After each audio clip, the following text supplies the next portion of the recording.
Shalom, salam sejahtera dan salam sehat bagi kita semua. Berjumpa kembali dalam Setetes Embun Pagi, episode 175 dengan tema Taman Getsemani.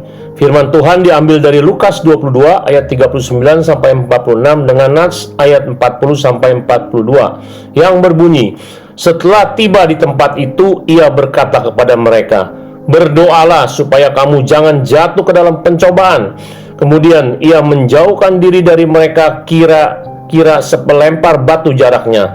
Lalu ia berlutut dan berdoa, katanya, 'Ya Bapakku, jikalau engkau mau, ambillah cawan ini daripadaku. Tetapi bukanlah kehendakku, melainkan kehendak-Mu lah yang terjadi.'"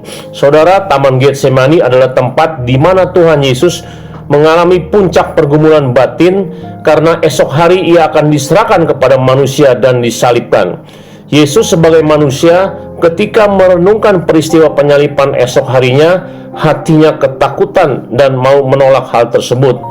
Bukan karena penderitaan dan kesakitan ia ketakutan, tetapi ketika disalib ia akan ditinggalkan oleh Bapanya yang sangat dikasihinya.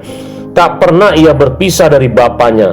Keintimannya dengan Bapa tidak dapat dipisahkan oleh siapapun, tetapi dosa manusia yang ditanggungnya itu yang membuat Bapa meninggalkannya.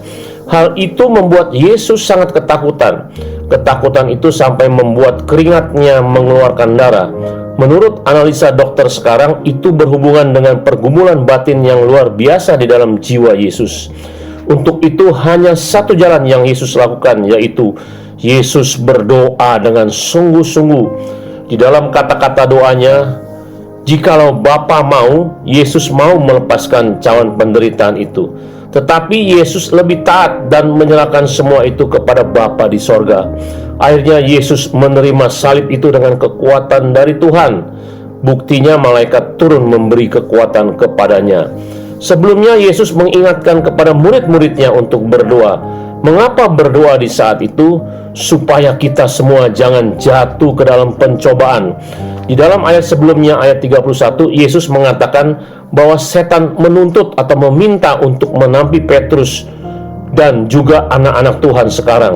Yesus berdoa untuk Petrus supaya imannya jangan gugur waktu ditampi.